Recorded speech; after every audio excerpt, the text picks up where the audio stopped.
बच्चों Coulomb's law में हमने पढ़े थे पॉइंट चार्ज।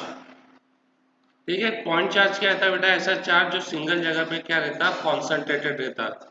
लेकिन बेटा रियल लाइफ में कई जगह पर जो चार्ज है वो पॉइंट चार्ज नहीं है, वो पॉइंट चार्ज नहीं है, यानी कि जो चार्ज है वो एक जगह पे कॉन्सेंट्रेटेड नहीं है, नॉट अ पॉइंट चार्ज। इसका मतलब चार्ज इज डिस्ट्रीब्यूटेड।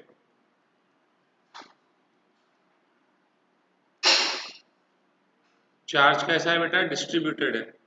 अब ये चार्ज डिस्ट्रीब्यूटेड है ना, चार्ज कैसा है बेटा? स्प्रेड है, फैला हुआ चार्ज है। ठीक है बेटा, तो अगर ये चार्ज का distribution, if charge is distributed along the length,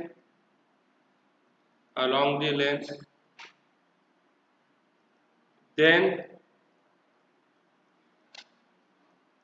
it is known as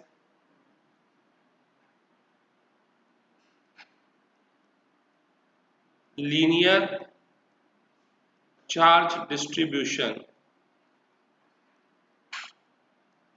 and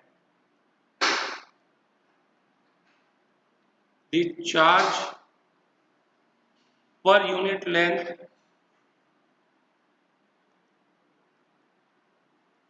is known as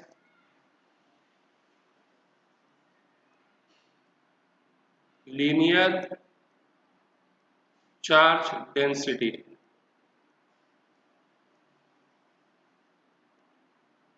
और बेटा लीनियर चार्ज डेंसिटी को हम किससे डिनोट करते हैं? लैम्डा से। बेटा बात समझ में आई? हमने कूलम लॉ में बेटा क्या पढ़े थे? Point charge. पॉइंट चार्ज वो चार्ज था जो क्या था बेटा? सिंगल जगह पे कॉन्सेंट्रेटेड था। लेकिन बेटा रियल लाइफ में, डे टू डे लाइफ में ऐसा जरूरी नहीं कि चार्ज पॉइंट ही हो सकता है वो चार्ज सिंगल जगह पे कॉन्सेंट्रेटेड ना हो, वो चार्ज क्या हो? स्प्रेड हो, फैला हुआ हो। तो अगर चार्ज बेटा लेंथ के अलॉन्ग डिस्ट्रीब्यूटेड है तो बेटा हम लोग उसको क्या बोलते हैं? Linear charge distribution. And the charge per unit length is known as linear charge density। जैसे देखो बेटा ये लेंथ है या ये एक रॉड है,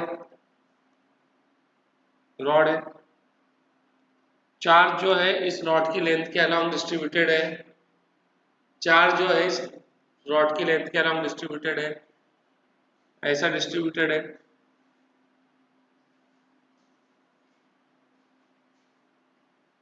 ऐसा डिस्ट्रीब्यूटेड है। ये है बच्चों लीनियर चार्ज डिस्ट्रीब्यूशन। अब सपोज इस रॉड के ऊपर टोटल चार्ज है Q, टोटल चार्ज है इसके ऊपर Q, और बेटा इसकी लेंथ है L, इसकी लेंथ है L। तो बेटा लीनियर चार्ज डेंसिटी ये क्या है बेटा? ये है चार्ज कितना है? Q पर यूनिट लेंथ, लेंथ कितनी है? L। तो लैम्डा हो जाएगा Q by L, charge per unit length. अब बेटा इसका SI यूनिट क्या होता? बेटा इसका SI यूनिट होता, SI यूनिट इज, चार्ज का यूनिट हो जाएगा कूलम और लेंथ का यूनिट हो जाएगा मीटर, लेकिन ये अपॉन में है, हम इसको लेंगे पर मीटर। ये क्लियर है बेटा? ठीक इसी तरीके से if charge is distributed along its area, अगर चार्ज बेटा किसके अलॉन्ग डिस्ट्रीब्यूटेड है? एरिया के अलॉन्ग डिस्ट्रीब्यूटेड है, then it is surface area distribution and the charge per unit surface area is called surface charge density, surface charge density। ठीक है बेटा, charge कैसे डिस्ट्रीब्यूटेड है, एरिया के अलोंग। जैसे बेटा सपोज ये एक रेक्टेंगुलर प्लेट है, ठीक है, इसके ऊपर चार्ज है ऐसा,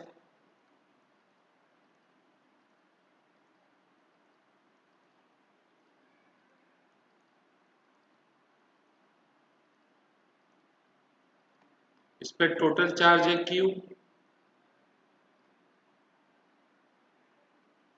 टोटल चार्ज Q, और टोटल एरिया A। अब सरफेस चार्ज डेंसिटी को बेटा हम लोग डिनोट करते हैं सिग्मा से, और ये हम लोग कैलकुलेट करते हैं। तो बेटा surface charge density, surface charge density क्या है बेटा, चार्ज, चार्ज कितना है Q, एरिया कितनी है A। तो बेटा इसका यूनिट क्या हो जाएगा, चार्ज का यूनिट क्या होता है, कूलम, एरिया कहाँ पे अपॉन में इसके लिए पर, एरिया का यूनिट मीटर स्क्वायर, तो कूलम पर मीटर स्क्वायर। भाई ये हम सरफेस चार्ज डेंसिटी कब इस्तेमाल करते हैं, जब चार्ज कैसा डिस्ट्रीब्यूटेड है, जब चार्ज एरिया के अलोंग डिस्ट्रीब्यूटेड है। इसी तरीके से अगर if charge is distributed,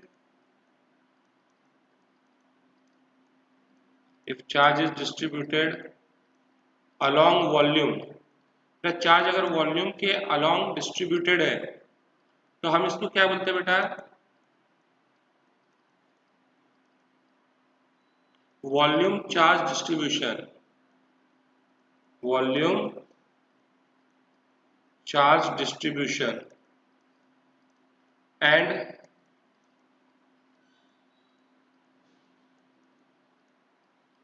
the charge per unit volume is called volume charge density, is called volume charge density। और बेटा हम इसको डिनोट करते हैं कैसे, हम इसको डिनोट करते हैं बेटा रो से। जैसे बेटा ये क्यूब है, ये क्यूब है, इसका वॉल्यूम है V, वॉल्यूम V।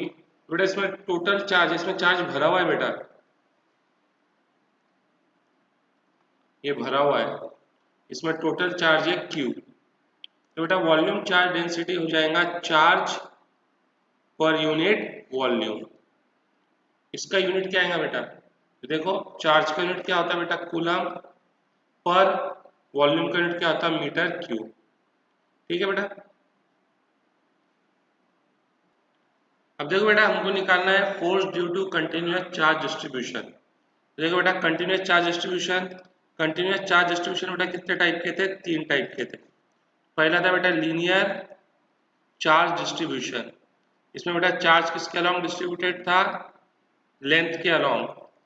ठीक है, इसके लिए हम लोग क्या डिफाइन करते थे, इसमें हम लोग डिफाइन करते थे लीनियर चार्ज डेंसिटी, जिसको हम डिनोट करते थे बेटा किससे, लैम्डा से। लैम्डा क्या होता था, लीनियर चार्ज डेंसिटी। और ये क्या होता था बेटा, ये होता था charge per unit length, charge per unit length. ठीक है बेटा, अब देखो लीनियर चार्ज डिस्ट्रीब्यूशन में बेटा चार्ज किसके अलोंग डिस्ट्रीब्यूटेड है, लेंथ के अलोंग। तो देखो यहाँ पे एक लीनियर चार्ज डिस्ट्रीब्यूशन है, एक लीनियर चार्ज डिस्ट्रीब्यूशन बेटा, ऐसा लीनियर नहीं कि लाइन सीधी होंगी, ये देखो ये लीनियर चार्ज डिस्ट्रीब्यूशन है, ये स्ट्रेट भी हो सकता है, कर्व्ड भी हो सकता है, लेकिन जो चार्ज है किसके अलोंग डिस्ट्रीब्यूटेड रहेंगे, लेंथ के अलोंग, लाइन के अलोंग, ऐसा एक लीनियर चार्ज डिस्ट्रीब्यूशन है।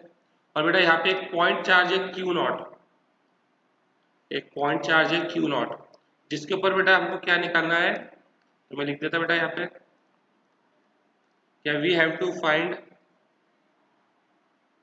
We have to find force experienced by Q naught. ये क्यू नॉट क्या है बेटा, कैसा है, पॉइंट चार्ज है, point charge due to linear charge distribution. तो देखो बेटा हमने कूलम्स लॉ पढ़े थे। कूलम्स लॉ पढ़ते समय एक बात हमको बताई गई थी कि कूलम्स लॉ किसको अप्लीकेबल है, तो बेटा कूलम्स लॉ केवल पॉइंट चार्ज को अप्लीकेबल है। अब यहाँ पे ये लीनियर चार्ज डिस्ट्रीब्यूशन है, कंटिन्यूअस चार्ज डिस्ट्रीब्यूशन है, पॉइंट चार्ज नहीं है। तो बेटा हम लोग क्या करेंगे, ये जो लीनियर चार्ज डिस्ट्रीब्यूशन था, देखो ऐसा लीनियर चार्ज डिस्ट्रीब्यूशन था, सब जगह पे चार्ज था प्लस प्लस। तो बेटा हम लोग इसको क्या करेंगे, छोटे छोटे हिस्सों में डिवाइड कर देंगे, एकदम छोटी छोटी लेंथ में डिवाइड कर देंगे। देखो ऐसे, ये तो फिर भी बहुत बड़े एलिमेंट्स है, हम इससे भी क्या करेंगे, इसको एकदम छोटे छोटे एलिमेंट्स में डिवाइड कर देंगे। देखो देखो कोई भी एक छोटा एलिमेंट ले लो। अब बेटा हमने क्या करें, इसको इतने छोटे हिस्सों में डिवाइड करें। Linear charge distribution is divided into infinitely small parts. Infinitely small parts, infinitely यानी बहुत ज्यादा हमने क्या करें, इसके छोटे छोटे पार्ट्स कर लिए। अब बेटा ये हमने जब कोई भी चीज, देखो जैसे अभी ये एक रॉड है, अगर इसके दो हिस्से किए हमने, तो देखो दोनों की लेंथ क्या है, ठीक ठाक है, अच्छी खासी। चार की है तो देखो अभी भी लेंथ क्या है, ठीक ठाक है, लेकिन पहले के मुकाबले क्या हो गई, कम हो गई। अब अगर 8 हिस्से किए तो देखो 8 हिस्से अगर हमने कर दिए तो जो लेंथ है अभी भी ठीक ठाक है, लेकिन पहले के मुकाबले क्या हो गई, कम हो गई। यानी बोलने का मतलब है, जैसे जैसे हम लोग उसके नंबर ऑफ हिस्से, नंबर ऑफ पार्ट्स क्या करेंगे, बढ़ाते जाएंगे, हर सेगमेंट की लेंथ क्या होती जाएंगी, कम। तो जब हम बेटा इनफाइनाइट पार्ट्स कर देंगे तो बेटा लेंथ क्या हो जाएंगी, बहुत छोटी हो जाएंगी। क्या हो जाएंगी बेटा, लेंथ बहुत छोटी हो जाएंगी। तो हमने यहाँ पे वही चीज लिखा है, क्या linear charge distribution is divided into infinitely small parts. Infinitely small parts, तो बेटा जिसके कारण each part will behave as point charge, will behave as point charge। क्या बेटा क्लियर है? हमने क्या करा बेटा, लेंथ को इतनी छोटी छोटी स्मॉल लेंथ के अंदर बांट दिए कि अभी जो एक छोटी लेंथ है बेटा, किसका काम करेंगी, पॉइंट चार्ज का। ऐसा कोई भी बेटा एक यहाँ से छोटा पार्ट उठा लो, हमने छोटा पार्ट उठाया बेटा, इसकी लेंथ कितनी है, dx है। क्या है बेटा, dx है। तो dx क्या है, लेंथ ऑफ स्मॉल पार्ट। अब देख बेटा लैम्डा क्या है, एक लेंथ के ऊपर कितना चार्ज है, लैम्डा। एक लेंथ के ऊपर कितना चार्ज है, लैम्डा। तो बेटा dx लेंथ के ऊपर कितना चार्ज होगा, एक लेंथ के ऊपर चार्ज है बेटा कितना, लैम्डा। तो dx लेंथ के ऊपर चार्ज कितना हो जाएगा, लैम्डा dx। क्या हो जाएगा बेटा, लैम्डा dx। क्या क्लियर है? तो ये हो गया चार्ज तेरा dq, लैम्डा dx है। लैम्डा dx क्या है, ये बेटा तेरा charge on small part, charge on small part. क्या क्लियर है? अब देखो बेटा हम इसको क्या करता, ये जो हमने पार्ट लिए इसको सेंटर से जोड़, सॉरी ओरिजिन से जोड़ देता, तो ये बन जाएंगी इसकी पोजीशन वेक्टर। इसको ओरिजिन से जोड़ देता तो ये बन जाएंगी इसकी पोजीशन वेक्टर। क्यू नॉट को बेटा यहाँ से जोड़ देता तो ये क्या बन जाएंगी, इसकी पोजीशन वेक्टर। मैं ऐसा इसको ज्वाइंट क्यों कर रहा बेटा, ऐसा ज्वाइंट क्यों कर रहा, तो बेटा कूलम्स लॉ हमने वेक्टर फॉर्म में तो पढ़े थे कि नहीं पढ़े थे? क्या था कूलम्स लॉ वेक्टर फॉर्म में, मैं याद दिलाया था एक बार, याद करो। F21, F21 का मतलब क्या था, ऐसा हमने यहाँ पे दो चार्ज लिए थे, चार्ज 1 इसकी पोजीशन वेक्टर थी बेटा R1, चार्ज 2 इसकी पोजीशन वेक्टर थी R2, ठीक है इनकी। अब F21 का मतलब क्या था बेटा, F21 का मतलब था फोर्स ऑन 2, F21 का मतलब था फोर्स ऑन 2 ड्यू टू 1। इसको हम कैसे लिखते थे, तो हम इसको लिखते थे 1/4 एप्सिलॉन 2 पे जो चार्ज है मल्टीप्लाई बाय 1 पे जो चार्ज है। और बेटा यहाँ क्या लिखते थे, याद है, यहाँ हम लिखते थे 2 की पोजीशन वेक्टर R2 माइनस 1 की पोजीशन वेक्टर R1, और नीचे लिखते थे हम लोग R2 माइनस R1 के मैग्नीट्यूड का क्यूब, ऐसे लिखते थे। यानी बोलने का मतलब था कि R2 क्या थी बेटा, जिसपे फोर्स लग रही है उसकी पोजीशन वेक्टर, और R1 क्या थी, जो फोर्स लगा रहा उसकी पोजीशन वेक्टर। याद आया कि नहीं यार? ठीक है बेटा। अब देखो बेटा ये पॉइंट चार्ज है हमारा, कितना है, dq है। ये पॉइंट चार्ज है डी क्यू, और बेटा ये भी एक पॉइंट चार्ज है क्यू नॉट। बेटा ये भी तो एक दूसरे के ऊपर क्या लगाएंगे, फोर्स लगाएंगे ना, भाई बिल्कुल लगाएंगे, दोनों के ऊपर चार्ज है, तो हम लोग बोलते हैं D F is the force of interaction. यानी बेटा ये फोर्स अट्रैक्टिव भी हो सकता और रिपल्सिव भी हो सकता between D Q and Q not, D Q and Q not. ठीक है, अब बेटा एक छोटी सी फोर्स तुम बता सकते हैं, तो बिल्कुल बता सकते हैं, छोटी सी फोर्स हो जाएंगी 1/4 पाई एप्सिलॉन, किसके बीच में की फोर्स है, डी क्यू और क्यू नॉट, तो यहाँ पे क्या लिख लेंगे, D Q multiply by Q not. फिर यहाँ क्या लिखेंगे बेटा, तो बेटा ये फोर्स कौन लगा रहा है, डी क्यू लगा रहा है किस पे, क्यू नॉट पे, तो बेटा यहाँ पे हम पहले किसकी पोजीशन वेक्टर लिखते थे, जिस पे फोर्स लग रहा है उसकी पोजीशन वेक्टर, तो चलो इसकी पोजीशन वेक्टर को हमने क्या ले लिए, एक्स डैश माइनस जो फोर्स लगा रहा है उसकी पोजीशन वेक्टर, अब इसकी पोजीशन वेक्टर को हमने क्या ले लिए, एक्स ले लिए, तो यहाँ पे वेक्टर एक्स, और नीचे क्या आता था बेटा, नीचे आता था ये जो तुमने ऊपर लिखे है एक्स डैश माइनस एक्स, इसके मैग्नीट्यूड का बेटा क्या आता था, क्यूब आता, इसके मैग्नीट्यूड का यहाँ पे क्या आता था बेटा, क्यूब आता था। क्या क्लियर है?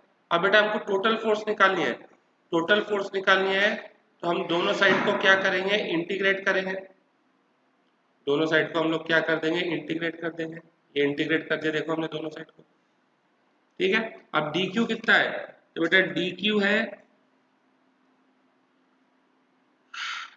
है बेटा हमारा, देखो हमने निकाल दिया, हाँ डी क्यू ये है बेटा lambda D X, D Q की जगह हम लोग लिख देते हैं लैम्डा डी एक्स, ये क्यू नॉट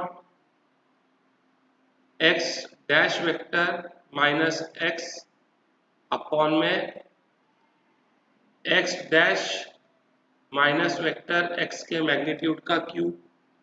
ठीक है भाई, इंटीग्रेशन यानी क्या है, सारे पार्ट्स का भाई तुमको क्या निकालना है, डीएफ निकालना है, यानी सारे पार्ट्स और इस क्यू नॉट के बीच का क्या निकालना है, फोर्स निकालना है, और उसको क्या कर देना है, इंटीग्रेट कर देना है। क्या बेटा क्लियर है? ऐसा एक एग्जांपल हमने बेटा कॉम्पिटिटिव एग्जाम्स में भी लिया है, कॉम्पिटिटिव के सेक्शन में भी लिया है, कूलम्स लॉ के अंदर।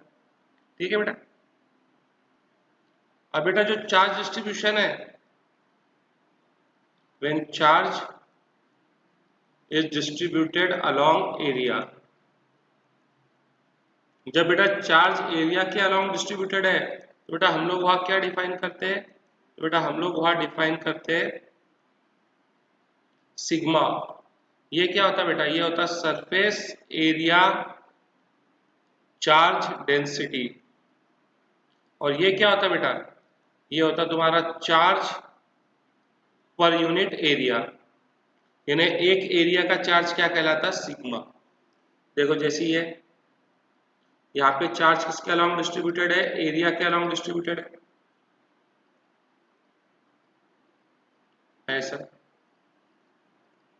अब यहाँ पे एक चार्ज है क्यू नॉट, ये कैसा चार्ज है, पॉइंट चार्ज है।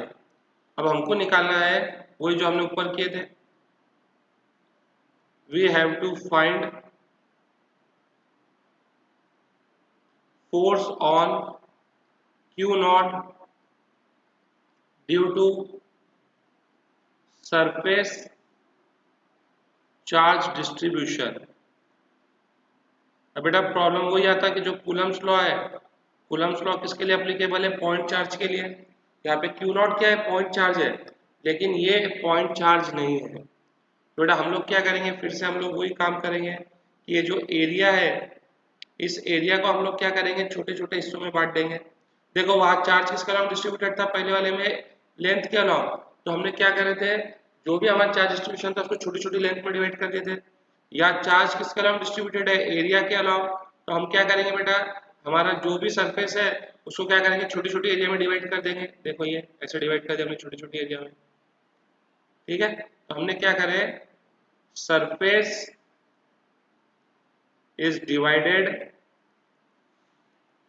into infinite small area, infinite small area. अब भाई इनफाइनाइट एरिया में हमने बहुत सारे इसके पार्ट्स करे, तो ये जो स्मॉल एरिया है ये बेटा कैसा बिहेव करेंगी, पॉइंट चार्ज के जैसा, बिहेव एज पॉइंट चार्ज। ठीक है बेटा। अब हमने बोले D A is the surface area of small part. तो क्या करो बेटा, इतने सारे तुमने पार्ट करे, इसमें से कोई भी एक पार्ट उठा लो। ये हमने एक पार्ट उठा लिया बेटा। ठीक है। अब डी क्यू क्या है, D Q is the charge on small area D A. तो क्या बेटा तुम डी क्यू लिख सकते हैं, बिल्कुल लिख सकते हैं। एक एरिया पे चार्ज कितना है, सिग्मा है, तो डी एरिया पे चार्ज कितना हो जाएगा, सिग्मा डी ए, सिग्मा डी ए। ठीक है बेटा। अब बेटा देखो ये कैसा बिहेव करेगा, ये बिहेव कर रहा है तुम्हारा पॉइंट चार्ज के जैसा, और ये भी कैसा बिहेव कर, ये तो बिहेव क्या है, ये तो पॉइंट चार्ज ही है। ठीक है बेटा। और दो पॉइंट चार्ज के बीच में का इंटरेक्शन हम लोग निकाल सकते हैं, तो हम लोग बोलते हैं D F is the force of interaction या इलेक्ट्रोस्टैटिक फोर्स बिटवीन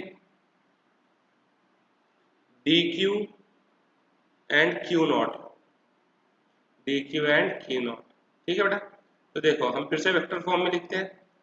अब बेटा मैं इसकी पोजीशन वेक्टर को ले रहा, इसकी पोजीशन वेक्टर को बेटा मैं अब ले रहा आर, क्या ले रहा आर, और बेटा इसकी पोजीशन वेक्टर को मैं क्या ले रहा आर डैश। अब बहुत सारे चलेंगे भैया आपने तो ऊपर एक्स एक्स डैश लिए, बेटा मैं तुमको वही बात बताना चाहता कि सिर्फ नोटेशन है, इनसे कोई फर्क नहीं पड़ता, ये सिर्फ नोटेशन है, तो तुम कुछ भी लो, अल्फा लो बीटा लो, क्या फर्क है। तो क्या आप डी एफ लिख सकते हैं, तो भाई बिल्कुल लिख सकते हैं, लिखना भी चाहिए। डी एफ कितना रहेगा, तो डी एफ रहेगा 1/4 पाई एप्सिलॉन। बेटा डी एफ किसके बीच में का फोर्स है, डी क्यू और क्यू नॉट, तो यहाँ पे डी क्यू और क्यू नॉट को क्या कर दो मल्टीप्लाई। फिर बेटा यहाँ पे क्या था, यहाँ पे पहले क्या था, जिसपे फोर्स लगे उसकी पोजीशन वेक्टर, तो बेटा हमको किस पे का फोर्स निकालना है, क्यू नॉट पे का, तो बेटा क्यू नॉट की पोजीशन वेक्टर कितनी है, आर डैश, कितनी पोजीशन वेक्टर है उसकी, आर डैश, तो यहाँ पे आर डैश माइनस फिर उसकी पोजीशन वेक्टर जो फोर्स लगा रहा, तो यहाँ पे बेटा ये हमारा ये वाला एलिमेंट फोर्स लगा रहा, इसकी पोजीशन वेक्टर कितनी है आर, तो यहाँ पे आर, और नीचे क्या आएगा बेटा, जो तुमने ऊपर वेक्टर लिखे उसके मैग्नीट्यूड का क्या आएगा बेटा, क्यूब आएगा। अब बेटा ये तो क्या थी, एक एलिमेंट के कारण फोर्स थी, तो क्या करो इसे सारे एलिमेंट के कारण फोर्स निकाल लो और उनको क्या कर लो, जोड़ लो। जोड़ने का मतलब इनको क्या कर लो, इंटीग्रेट कर लो, तो इंटीग्रेशन लगा दो, integration 1/4 pi epsilon d Q कितना है, तो बेटा डी क्यू है तुम्हारा sigma d A Q naught R dash minus R upon में आर डैश माइनस आर का क्यू, ये आ गया बेटा तुम्हारा force due to surface charge distribution. तो बेटा ऐसे ही तुमको क्या करना है, force due to volume charge distribution निकालना है, और मेरे को बताना है तुम्हारा आंसर क्या है और आया क्या नहीं आया। आंसर लगभग ऐसे आएगा, वहां पे सिग्मा की जगह पे बेटा क्या आ जाएगा, रो, डी ए की जगह पे क्या आ जाएगा, डी वी। यहाँ पे आर डैश किसकी पोजीशन वेक्टर थी, स्मॉल एरिया की, वहां पे आर डैश किसकी पोजीशन वेक्टर हो जाएंगे, स्मॉल वॉल्यूम की। लेकिन बच्चों में चाहता कि तुम उसको करो, थोड़ा कॉन्फिडेंस डेवलप करो, और ना आए तो मेरे से पूछो। ठीक है। तो ये था हमारा कंटिन्यूअस चार्ज डिस्ट्रीब्यूशन।